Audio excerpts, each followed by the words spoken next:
Again? Yes. You can All right, good morning. Good morning to all of you who have joined us here this morning. This morning, as the Member of Parliament for Caroni Central, I am beginning a series of short talks. But the most important thing is that with the issues that I raise, I'm trying to engage you as citizens of Trinidad and Tobago in, first of all, the problems and issues that I raise, and secondly, in the possibility of solutions.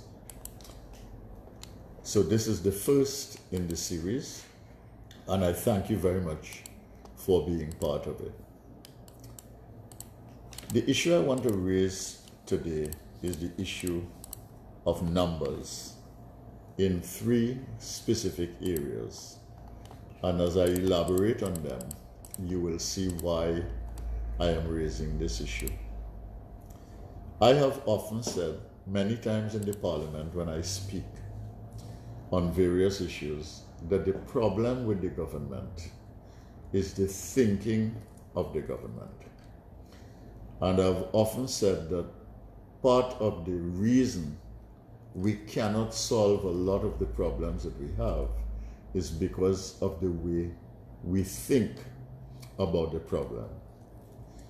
If you identify the wrong problem, any solution that you bring is not going to be satisfactory. And if you identify a problem but you do not approach the solution to the problem in a strategic way, you are not likely to solve the problem in a meaningful way either. So the first number I want to raise is numbers having to do with crime. Crime has been the number one issue in this country for a long time. And the escalation of murders year after year has been a source of fear, discomfort, and consternation to the public at large, the ordinary citizen of Trinidad and Tobago. So let us deal with these questions related to crime. And what are the numbers that I'm going to use? The police keep claiming, and most of us tend to agree, that a number of the murders and the crimes in the country are gang-related. And then we get the following numbers from the government. They tell us, for instance, that there are 211 gang leaders. And they tell us as well that there are about 2,500 gang members. And I suspect that in order to get these numbers and to share those numbers with the public, the government would have had to have a report of some kind which is based on the gathering of facts. So let us assume that these numbers are correct. Now, recently, we passed amendments to the bail bill, which basically allows the state now and the police service to incarcerate somebody without bail if they are involved in a second offense of the same kind, or if they are involved in a gun carrying or gun possession crime. And we supported in the opposition this bill, not because we feel that it will solve the problem, not because we feel that the withholding of bail is going to solve the crime problem, but because we felt that the crime situation was getting out of hand. And if the government felt that this is something that would help, and people in the society felt that this was important, we would support that. But I want to ask this question. If we know that there are 211 gang members, there must be some information that intelligence is providing to identify 211 people as gang leaders. Okay? And if they can identify the 211 people as gang leaders, and they have intelligence to identify them as gang leaders, the question is, can this intelligence be converted into information and evidence for one of them, if not 211? Can it be done for two of them, if not 211? Can it be done for three of them, if not 211? And what is the difficulty of providing the methodology and pulling together the resources to translate this knowledge, because we are given this as knowledge and information, of 211 gang leaders, and to identify a few of them in such a way that we can now begin to turn and convert the information and the intelligence into evidence. Okay? The same goes for the 2,500 gang members. I suspect that the police and the intelligence resources of this country would also be able to link a gang member out of the 211 to at least some of the 2,500 members of gangs, so that we have some idea of which of the 2,500 belong to which gang and gang leader of the 211. Even if we cannot do it with mathematical accuracy for all 211 and all 2,500 gang members, we must be able to identify some connection and nexus between one gang leader and some gang members. And why could not this intelligence then be converted into evidence using the law to do the kind of interrogation and questioning that would allow us to lead to conviction? Because before you talk about bail, before you talk about anything else, you have to first have the evidence in order to put somebody in prison, build a case against that person, and to take the case to court and win it. Okay, so there is a detection involved, there is the use of intelligence, there's the conversion to evidence, and the matter should be brought to court with enough resources and evidence in order to gain a conviction. So that's the first number I want to deal with, the number of gangs, gang leaders, and gang members. And why can't we turn that into an opportunity to address the issue of crime? The second number I want to deal with is the number that came out a couple of days ago, having to do with businessmen who were using seemingly legitimate business in order to cover crimes of various kinds. And these crimes were identified as crimes having to do with drugs, crimes having to do with guns, crimes having to do with human trafficking, and a number of the quote-unquote criminals who were identified, who were also businessmen, were said to be from South and from Central, and many of the institutions that were identified, business institutions, were identified as bars, identified as groceries, and other retail type outlets. The question has already been raised about whether or not there are any businessmen in the west of Trinidad who are involved in illegitimate or illegal businesses and using legitimate businesses for cover. I will not get into that. I am sure if we have in East and South and Central, we also have in the West. But the point is, this was also based on a report. So I imagine in the writing of the report, certain kinds of information and intelligence and perhaps evidence have been gathered. So the question that arises is the same question that arises for the 211 gang leaders and the 2,500 gang members.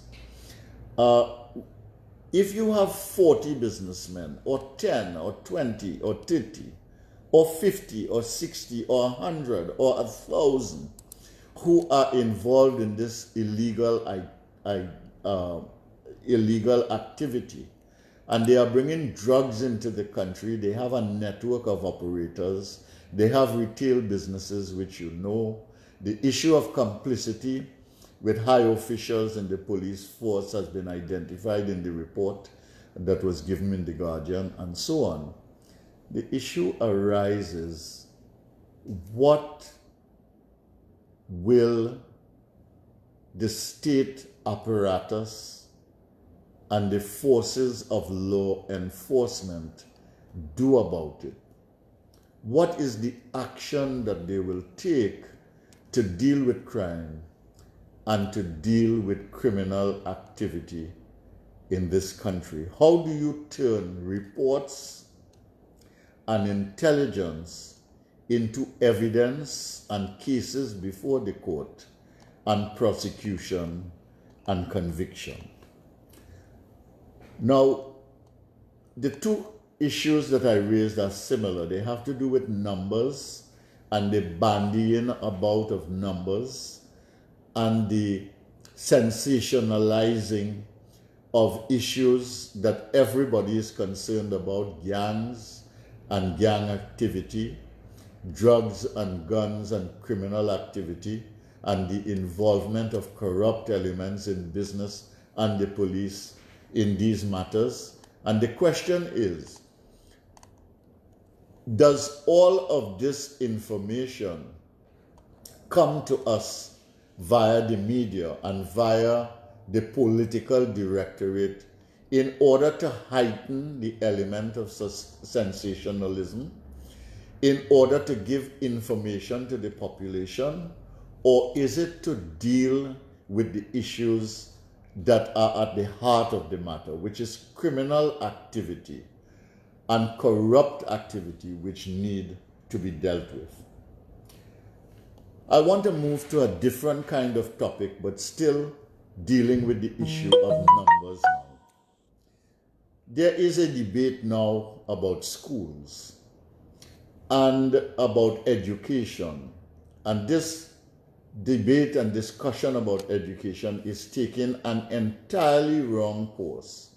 Again, because we are not prepared to address the numbers and then on the basis of the numbers begin to posit solutions. Now, we know every secondary school in Trinidad and Tobago. We know the numbers for that. We know every primary school in Trinidad and Tobago. We know the numbers for that. We know every primary school that is a government school and where it is located, and every primary school that is a denominational school and which denomination and where it is located. The same holds for the secondary school system. We know which are the best performing schools in the country in the primary level, at the primary level. We know which are the best performing schools in at the secondary level.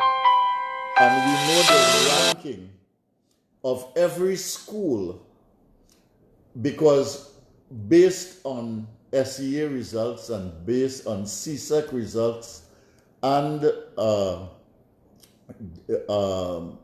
advanced level results, basically you can tell how the schools are performing, how many scholarships they are getting, who are passing this CSEC, who are passing the SEA, who is in the 30%, last 30% percentile, etc. So we know which are the good schools, the not so good schools, the bad schools, etc.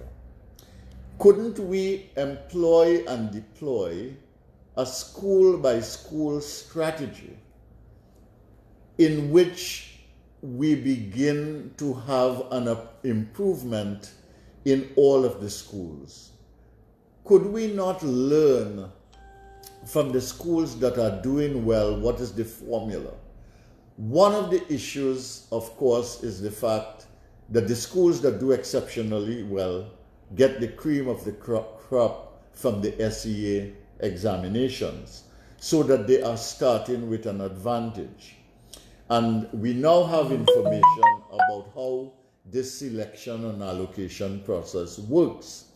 So given all the information that we have now about the schools that exist, which are government, which are denominational, which are doing well, which are not doing well, and given there are success factors which can be identified. For instance, many successful schools are those schools that have good students, strong discipline, effective teachers, and highly involved parent-teacher arrangements, so that there is an entire support ecosystem for the success of those schools. And we may not be able to translate them exactly to every school, but where there are deficiencies in any of the elements of the ecosystem, we can begin to address them. And we can also begin to address the issue of curriculum reform in the school system, because not everybody can be an academic genius. Not everybody will be in the top 10% or the top 20% or the top 30%. Everybody knows that in every society, you have a curve which determines what percentile of people are where in the structure of academic performance in any kind of school system at any level. But what we have come to understand as enlightened people is that everybody, and certainly most people, can find something productive and something useful to engage their mind, their spirit, their heart, and their competence based on the diversity of competences that exist. So I close today by saying that having reports and having information and having intelligence, these things are not enough. If we know that there are 211 gang leaders, then we must find a methodology to bring these gang leaders to court with a case that can be won. If we know that there are 2,500 gang members, there is also a methodology that we can employ. If we know that there are 40 businessmen or 1,000 businessmen or 100 businessmen who are involved in corrupt and illegal activity that flourishes in the society, and that they are corrupting the society and doing harm to people, then there is a methodology for dealing with that and bringing the matter to court.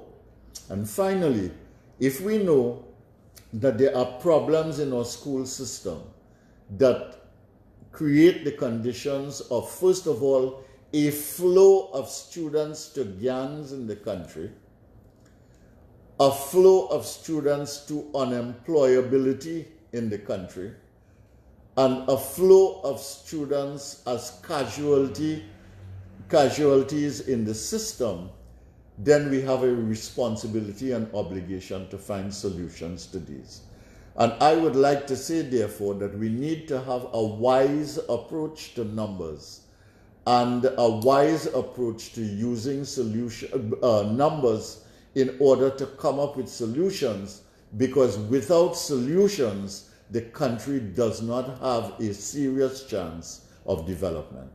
Thank you very much for listening to me, and I hope that you will have some questions for me which we can engage. So one of the first questions that we have on the live is, what do you propose as a development strategy for youths who do not have the requisite academic qualifications to be considered as employable, benchmarked against the 5 CXC passes required in most instances? Okay, I think the first thing is to use what we have. We have an institution called the College of Science and Technology and Applied Arts. Now, that institution was brought into being when I was chairman of NIHURST. I was chairman of NIHURST for 6 years, and I used the time that I was there, I think it happened in my 4th year or 3rd year as chairman of NIHURST, in order to work with the people in NIHURST to create that college called COSTAT. And COSTAT was supported by the then government, and we prepared all the legislation in COSTAT. Fayad Hussein, the attorney, was very helpful in drafting the legislation, and eventually the Attorney General at the time, Ramesh Lawrence Maharaj, helped us to get that legislation in place, and the legislation was passed. Now, one of the things about COSTAT is that COSTAT will take anybody. You do not have to have academic qualifications, because what they have is a bridging system in COSTAT that will accept you as you are and help you to achieve a level where eventually you can get into a program of study that will take you ultimately to an associate degree. But this bridging program helps you with a smaller number of courses to deal with the issues of numeracy, to deal with the issues of literacy, to deal with the issues of comprehension, and allows you in a better climate to achieve more as an individual. That is one option.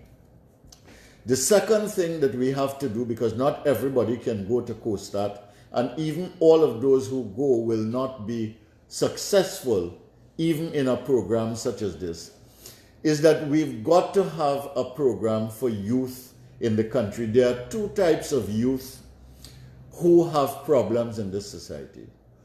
One involves the dropouts from the secondary school system, and I want to say that there are dropouts from the primary school system. There are many people, I think that there are as high as about 12% of them who do not make it into the secondary school system.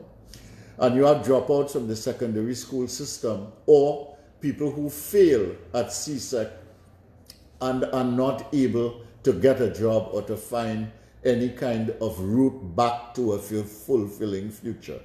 I think we need to take that as an age group and as a category of society that needs special attention, and we have to design programs that would link them to jobs within the existing economy and to transformation of the economy that can absorb some of them.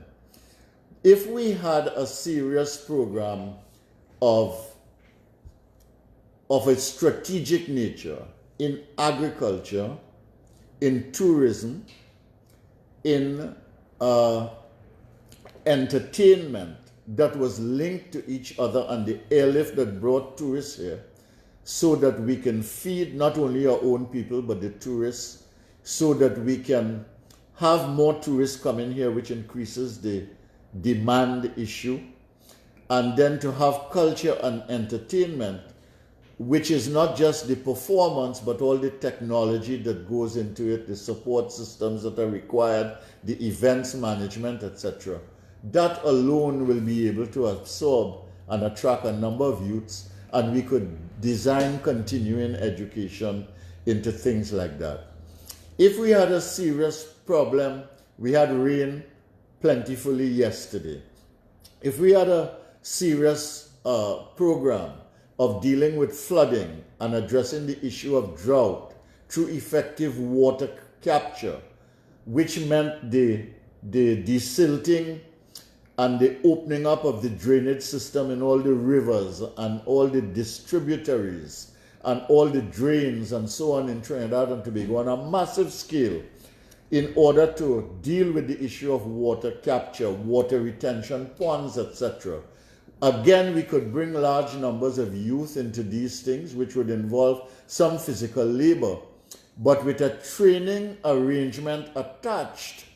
When the work was done and then maintenance was necessary over a continuous period, a lot of these people could absorb into things that were ecologically valuable, environmentally valuable, and that would address the issue of water capture, scarcity of water, the irrigation for farmers, prevention of flooding, and the creation of leisure spaces with the retention ponds in communities. So between agriculture, drainage, and addressing the flooding and the drought situation and water capture, tourism and entertainment, and a support system that dealt with the educational aspect together with training and work for wages, we could begin to address the issue of youth. And these would be the youth in the high school. The second issue are the youth coming out of the tertiary system, and that is a separate matter which I can deal with again later in the program because I don't want to do all the talking here.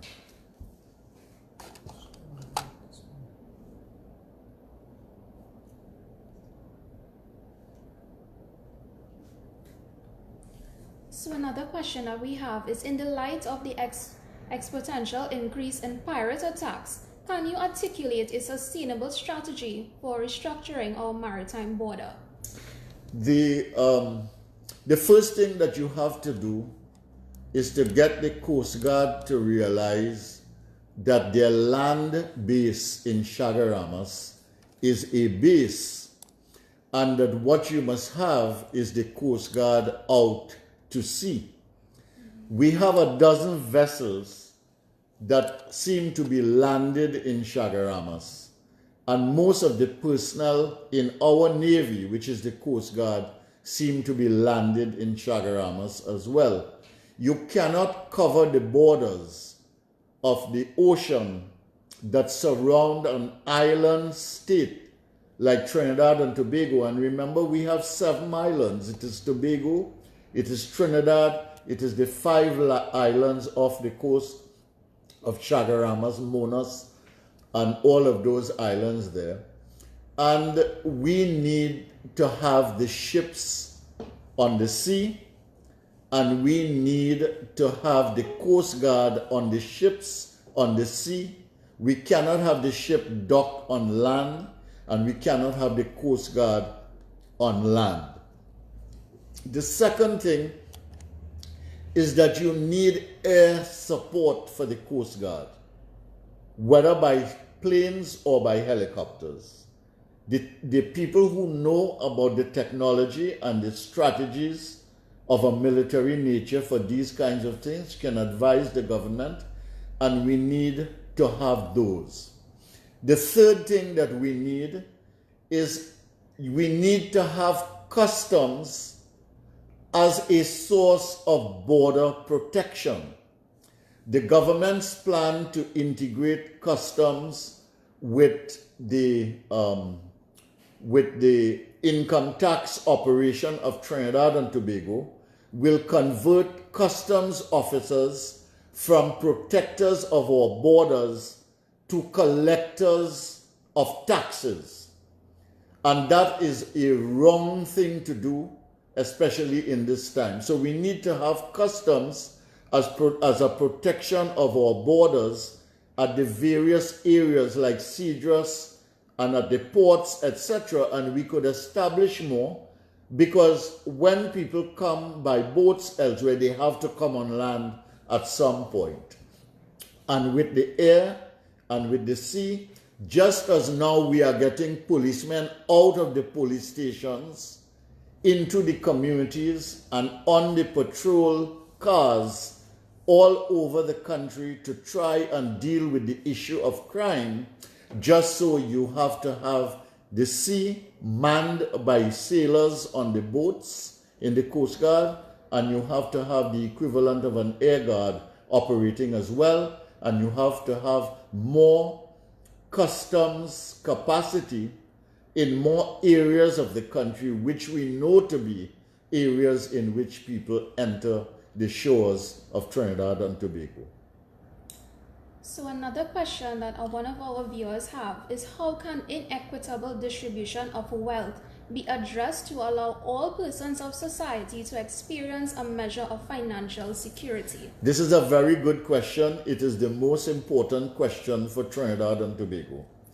Every country in the world today and worldwide, we are beginning to see a situation in which the top 1% of the country and the top 1% in the world are receiving most of the wealth, and the large numbers of people in the world, billions of people across the world, millions of people in individual countries, and here in Trinidad and Tobago, close to 1 million and more people in Trinidad and Tobago are finding themselves in a situation where the very wealthy are increasing their wealth, but most others from upper middle class, they are becoming less upper and more middle class.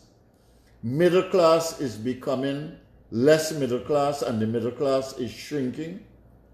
The working class is becoming the working poor because they cannot meet their commitments no matter how hard they work with one stream of income called wages. And the poor are trapped into poverty, something which we used to deal with education, but which has become very problematic now, because the chances are greater in today's society that if you are born in a poor household, you will remain in poverty. And we've got to arrest and prevent that and transform that. And finally, if you do not have your economy doing well and prospering, and you do not have a concept of shared prosperity, you are going to have unemployed, working poor, and large numbers of poor people who do not have income in their homes. And that is not good for things like crime, nor is it good for the social fabric of the society. So the way you deal with that is not, as some people from the left would like to do, which is to say to take away from the rich and distribute to the poor. That has never worked anywhere, and it doesn't work. And you cannot take the position of the right, which is that if the rich make money, it will trickle down to the poor. That does not work. It has not worked anywhere. So the notion of taking away from the rich and giving to the poor is false, and it does not work. And the notion of trickling down by letting the rich get rich and others will benefit does not work either, because what you have is a lot of people living from paycheck to paycheck or unable to get jobs. So the way we begin to do this is to begin to deal with some of the structural inequities in our society. The first thing you have to do is to make sure that every worker who is working in the system can have more than the stream of income that comes from wages. And one of the ways that you do that is by establishing employee share ownership plans. And you can do that in the state sector, and you can do that in the private sector. In the state sector, it can be a valuable way of doing things in an attempt to get the state out of the state sector, so that as you quote unquote privatize, that you say remove it from state hands to private hands, you do not move it into the hands of a multinational or a foreign investor, or into the hands of a conglomerate, or into the hands of a handful of businessmen only. You do some of that, but you also make sure that a significant percentage of the assets in terms of shares also transfer to the employees in the company, in the state sector. You also persuade the private sector. You cannot do this by fiat, and you can't do this by passing draconian laws. You need to persuade the private sector to create employee share ownership plans. These are very, very significant and important in many of the European countries, and especially so in many of the Nordic and Northern European countries, in which many workers work and they have health insurance and they have other forms of social benefits, but they also have employee share ownership plans from which they also get income. The second thing that we need to do is to stabilize the society by making sure that citizens have a stake in the society through land ownership and through home ownership. By creating the conditions in which people own land on which they can build a home, or in which they can acquire a home and have it, you create an asset for them in which they can engage the financial sector. So if a worker has wages, he or she has a home and land on which he owns that home, they have a property, and they can engage the financial system to take loans or to get into a small business or to create the conditions for entrepreneurship in which they can earn other forms of income, then that is one way of creating the conditions of multiple access to multiple sources of income for large numbers of people in the country. But in order to do that, you have to get the economy to grow, and you have to have programs which basically support economic democracy and support democracy in general. Because when you have economic democracy and people are stakeholders and they own things in a society, they are more likely to be independent and participate openly in a democratic setting and have their voices heard without fear. I hope that answers your question, at least in part. There are other areas, but I can't do everything. I wanted to mention a few that are very tangible and which you can understand and appreciate, and that will make a world of difference. Because part of the prosperity of the economy means that you have to do things like investment and diversification in new areas outside of energy so that you can create jobs in the economy. And when you have workers, you can then deal with the employee share ownership and participation, the land, the housing, etc. If you don't have a job and you cannot work to earn an income, you can't even think about land and property and home ownership. Dr. Tiwari, can you suggest a path to address family breakdown in our society? I'm thinking along long-term benefits of community parenting education. Yes, this is very important. The problem is not so large as people think. We have 1.4 million people in this society. The situation has increased now because we are not sure how many Venezuelans are in this society, whether it's 40,000, 50,000, 20,000, 60,000. And we are not sure if beyond the 1 year limit provided by government, they are going to be here as citizens. That has implications for the sociology of the place. But let us assume we have 1.4 million people. When you break that down into households, using the average of about 4 people per household, per household, you're really talking about what, 350,000 households? Let's say 400,000 households in Trinidad and Tobago, okay? And the households that are wealthy, small in number, they have problems of a certain kind which they need to address, but they are better able to address it. People in middle class households are able to address those problems reasonably. People who live in extended families are able to deal with the issue of family support and family support systems. But it is the households in which you have two people working to make a living. You have 2 children or 3 children. You have to deal with the issue of bringing them up when they are preschool, of making sure they get a good preschool start, of making sure they do well in primary school, of doing well in secondary school, to be able to basically get an opportunity in the economy later on. It is those people who have a real difficulty. And the other people who have real difficulty are the poor households in the society.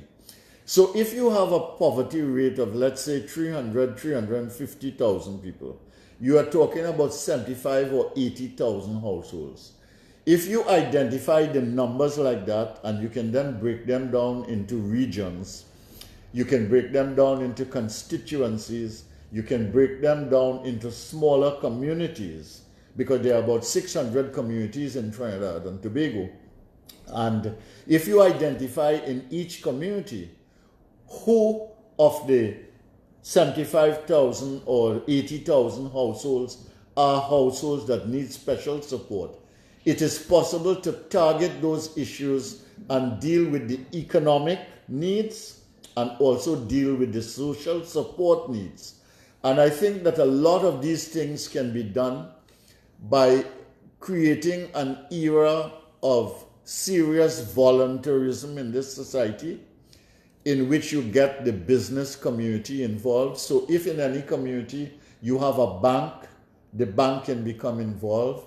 If you have a police station, the police can become involved.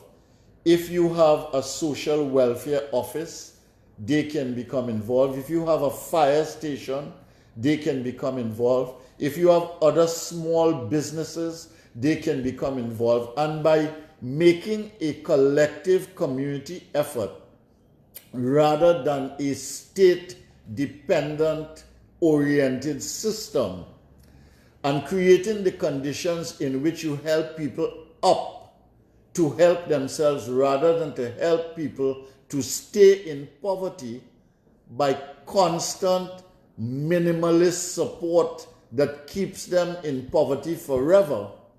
And you can also address the issue household by household of schooling for the children, which would give them freedom and opportunity.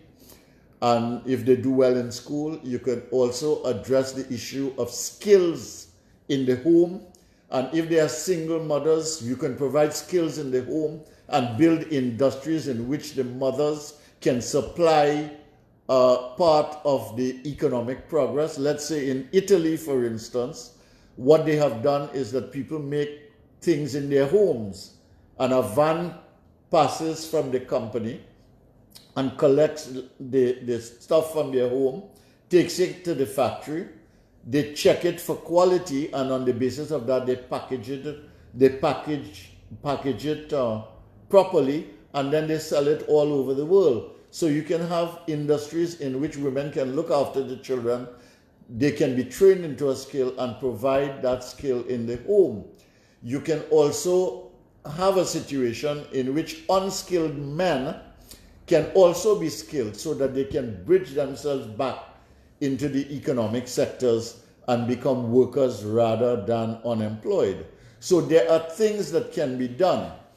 And what it means is that you have to have a holistic approach of where the problems are, and you can solve those problems by beginning to see what are the schools in which you have problems, and from the school you go into the community. From the community you build an alliance of corporate citizens and helpful citizens based on voluntarism, and you provide government financial support together in partnership with the private sector providing some support. And the objective is not to keep people into poverty, but to help them to skills and opportunity and income earning. Dr. Tiwari, one of the questions that one of the viewers has is how would you have handled the recent immigration crisis which Trinidad and Tobago has and continues to experience? The problem with how the government handled it was that they waited too long and they did not operate under a clear policy, which we do not have up to now. The Prime Minister said that policies do exist and they exist and that they are operating under that. But the very fact that they had to create a one-year registration means that they are improvising and trying to solve the problem with a quick fix. And secondly, they started too late. This problem was possible to anticipate this problem. We knew what was happening in Venezuela, and we should have established a system immediately. We should have called for international help because we would have gotten it. And in collaboration with international help, we could have indicated how many people we were willing to take. Everybody in the world would have understood that because they know that we are a small island, that we have crime problems, that we have economic problems, that we are in a particularly stressful situation because of the energy crisis that we are now facing. And people would have understood that. So if we said 10,000, 20,000, 30,000, 40,000, people would have understood. We could have limited that. The second thing that we would have done is that we should have managed the immigration in such a way so that we could have built in Trinidad and Tobago sectoral strength. So that, let's say, our tourism is dying in Trinidad and Tobago. Part of the problem is airlift, of course. We can't get anything right with the boats. We can't get anything right with the planes. We do not market properly. When they come here, we do not manage things well, and so on. And what we need to do, we for years have tried to get a Latin American market and we could not get it. So we could have, for instance, attracted 100 people from Venezuela who were good and strong in the tourism industry. And we could have used their Spanish language skill to build, let's say, over a 3-year period, a significant flow of Spanish-speaking tourists to Trinidad and Tobago. And we could have populated that tourism industry with some Spanish-speaking people, which could have also helped in the growth and evolution and development of that particular industry. The third thing is that we need to have boost in agricultural exports and in agricultural production. Our food import bill is over $4 billion, going on 5 now. And therefore, in the agricultural sector, we could have aligned some of them. We have a manufacturing operation here that is mainly focused, except for a few companies, on the local economy and the CARICOM economy. And we need to get export manufacturing. And therefore, we should have aligned some of them with that. So I would say we should have gotten international help. We should have had a clear policy.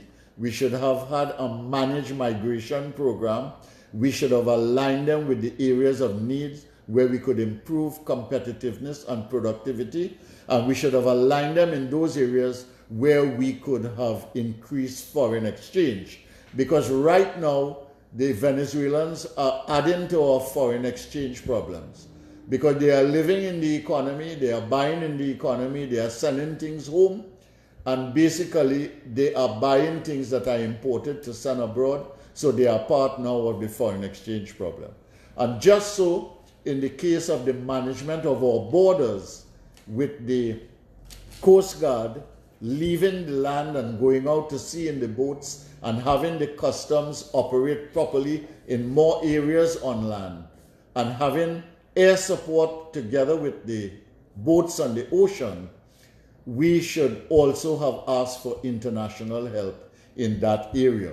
And once we got the international help and we got the support, we could have then dealt with that in a way that over time we could have dealt with it on our own and with support as needed.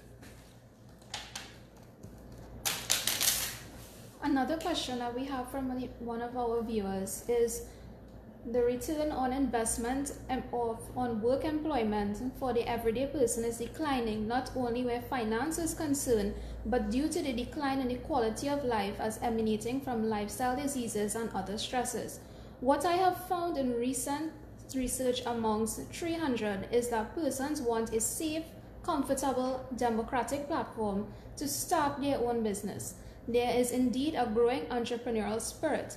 Why are we not hearing about this in the plans that are being put forward by the political parties who want to take office? Well, if you look at our 2015 manifesto, you would see that that was an important part of it. Entrepreneurship is very important to us. You cannot build a sustainable economy on foreign investment alone, or on foreign investment and conglomerate investment alone. There are two things that you need to do. You need to strengthen and support family businesses, of which there are many. By the way, Answer Macal is a family business. Massey was a family business, Neil and Massey. Associated Brands is a family business, Lockjack family. Bermuda's is a family business. Cole, SM Jalil is a family business. Joseph Charles Bottling Works is a family business. So all of these were family businesses that grew big. So the first thing that we need to do is to support family businesses to grow and become larger and more sustainable over many generations. And there are ways to do that. And the UNC is absolutely committed to that, because we believe that you cannot just have multinational businesses and conglomerates running the economy. You also need to have indigenous family businesses that begin to become large businesses in the economy. Okay, and we need many, many more of them. The second thing is that you need to have entrepreneurship to deal with the import substitution issue, to produce things that we are importing now that they can produce here and perhaps later export to other parts of the country, other parts of the region and the world. So we need to do that. And more than that, we need to use the graduates. I said almost 6,000 graduates from the university system. By that I mean COSAT, UWI, UTT, are basically either are unemployed at the present time. They can't get a job. Many of them are thinking of migrating. Some of them are actually migrating. And what that means is that we are paying through GATE to educate people who migrate and become an intellectual and human asset to other countries. So we need to absorb these people, and we need to also create the conditions in which they can get businesses. So that one of the things we can do is to take this pool of people and see how we can create the conditions for them to engage in entrepreneurial activity. The other thing is that 20% of the people who are employed as university graduates are underemployed. That is to say, they are overqualified for the jobs that they are doing in the industries. One, because industry is not transforming as fast as it needs to. And secondly, because the technologies that are being available today and that can be used by these graduates are not being absorbed by the companies fast enough. So that we have a problem there. And the third issue is that this is the age of born globals, in which one person on the internet can start a business, in which 2 people or 3 people in different parts of the world can build a global market for something that they can do together across the internet. It can be a good, it can be a service, it can be a manufacturing operation, it could be an alliance of people doing things in different parts of the world, some of it on the internet, some of it by travel. And yes, the entrepreneurship issue is very important. But I want to say something about this which is critical, and it is important that educators understand these. These people who are talking about education and race and all of these things I mean, I'm sorry to say, I don't care how qualified they are, they don't understand a damn thing about education. The World Economic Forum has identified 10 skills that people need to function in today's world. I don't want to deal with that today. But what I'm saying is that there are skills that you need in the world today in order to be successful. And one of the things that we need to do in Trinidad and Tobago for us to be successful is to create large numbers of entrepreneurs that can be export-oriented, in addition to strengthening the family business culture and making that also export-oriented. And in order to do that, you have to transform this curriculum in the primary school to make that child confident and independent, and to think of themselves not as simply going for a job or a profession. You have to strengthen that entrepreneurial spirit by real activity and opportunity in the secondary school system. Many of the people who are dropouts now can be good entrepreneurs. Many of the people who join gangs are in fact seeing themselves as engaging in entrepreneurial activity in the gangs. And therefore you need to, you need to harness and deploy that entrepreneurial spirit in the secondary school system. And thirdly, in the tertiary sector, you have to reorient the entire curriculum towards things like competitiveness, innovation, entrepreneurship, managerial capability, starting a business and creating the opportunities for business startups and entrepreneurial engagement and activity in the country. More than that, you've got to reorient the curriculum towards sustainable development. The climate change issue is real. The sustainable development issue is real. The environment considerations for business, so that businesses do not destroy the environment, are real. The ecological issues around Trinidad and Tobago and the Caribbean are very real. The sea level rise issue are real. So that we also need to open up the scope of business to make it more green. All right, that is to say, businesses that are more sustainable, that are more climate friendly, that are more into things that do not cause pollution in the society. You've got to make it more blue, that is to say, using the ocean around us to see what are some of the businesses that we can develop out of the ocean environment in which we live. And that means changing the curriculum to take people out to sea, to be able to do some of those things like oceanography, maritime studies, etc., to be able to do that. And you can do that with other institutions like IMA and so on. But the curriculum has to be transformed.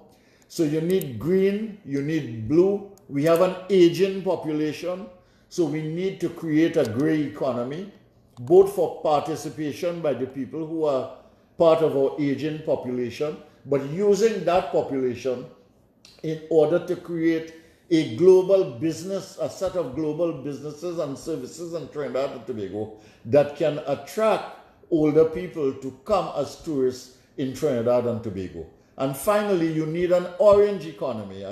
So I'm talking colors: green, blue, gray, and orange. The orange economy is the cultural economy. It is the entertainment economy.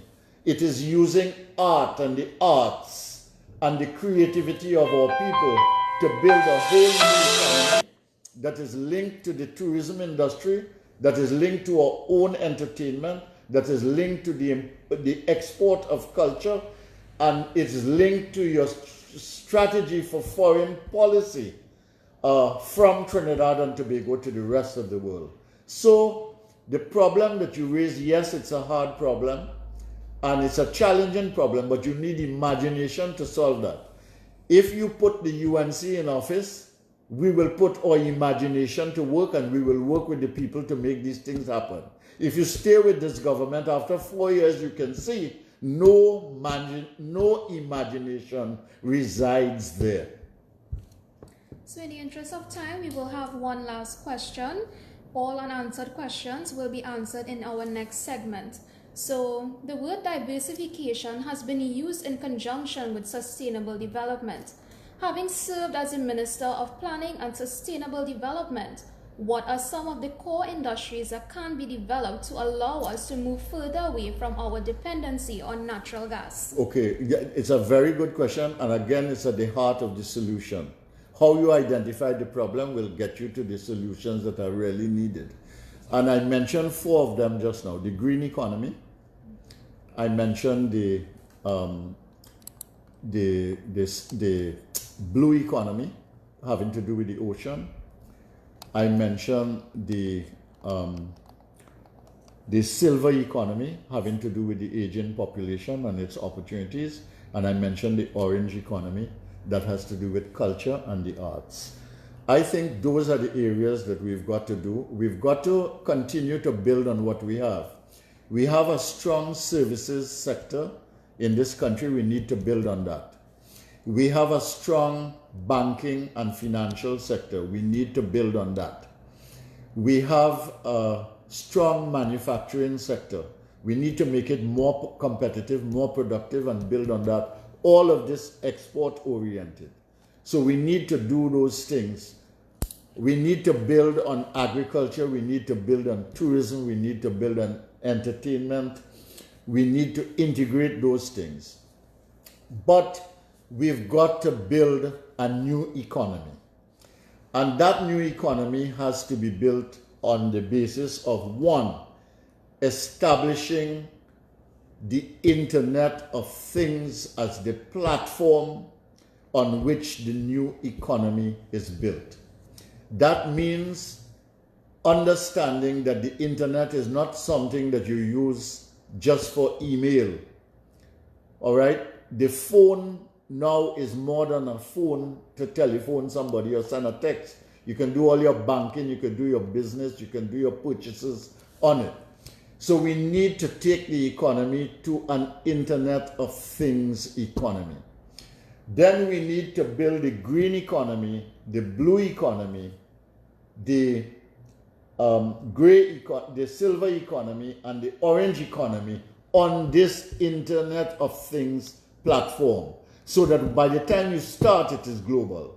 You also introduce the Internet of Things platform to support and enhance the manufacturing sector and the services sector. Most of the services sector and the banking sector are really already onto this, okay? But you need to do this for the entire society. You also need to get the public sector on that platform, or else they will be backward. Based on that now, you can begin to bring a combination of foreign investment, conglomerate investment, new investment, entrepreneurial initiatives to begin to build out these green, blue, silver, and orange economies in a strategic way linked to other traditional forms of investment in Trinidad and Tobago. Believe me, if we did this properly, we would need close to another 500 or 600,000 people in Trinidad and Tobago in order to manage this prosperous economy that I'm talking about. It can be done. And I want to say that what is keeping us from doing it is the tragedy of old thinking, the lack of imagination, the absence of the kind of know-how that is required for today's world, and the misunderstanding of how you do the diversification strategy. Diversification cannot be the old strategy. It means diversification of investment. It means diversification of the production base. It means diversification of the markets. It means diversification of the entrepreneurial inputs and the intelligences that go into these inputs, and more than that, it means diversifying up the value chain based on a platform of the Internet of Things. Because where we have to go now is to connect with the world that is moving into the fourth industrial revolution, and in which artificial intelligence is becoming the due intelligence that is driving the global economy for the future. I hope that what I have said to you is meaningful to you. I know that I've said a lot. I've tried to answer all your questions as best you can. If you engage me, I will also try to respond to you and engage you. I will be back again next week, Tuesday. I will start at the same time today. We said 9 o'clock, but we start at 9:30 next week, Tuesday. And we will engage you in the same way on another topic. As you see, once you start with one topic, you end up with with a set of other topics, because the truth is that everything is interconnected and the world is integrated, and everything now is connected in terms of systems. You cannot see the world now in terms of silos. You have to see it in terms of interconnectedness. You cannot see the world now in terms of sectors. You have to see it in terms of systems. And those old ways of looking at things are only valuable if you have an imaginative understanding of how things are interconnected and how much more interconnected they are going to be. And solving one problem often creates other problems or solves other problems. Just as one problem being created also creates a whole range of other problems. So that you have to find ways of dealing not with individual problems, but systemic solutions to problems. That is the kind of thinking I would like to bring to you. And I want to tell you, do not be influenced by the backwardness that passes for serious conversation in this country. They are leading us up a backward path, and we need to take this country on an enlightened path to progress. We can be as good as Singapore. We can be better than Malaysia. We can be as good as Switzerland. We can do as well as Finland. We can do better than Costa Rica. We can do better than Bermuda. All right? It all depends on whether we have the vision and we have the will, and whether we are willing to deploy capacity in a strategic way. And I feel that as Trinidadians and Tobagonians who believe in ourselves, we must make our country work, because nobody else will come from Mars and make our country work for us. We have to do it ourselves. The Finns built Finland. The Bermudans built Bermuda. The Costa Ricans built Costa Rica. You know, the Swiss built Switzerland. The Malaysians are building Malaysia. The Singaporeans built Singapore. Trinidad and Tobago people have to build this country. Thank you.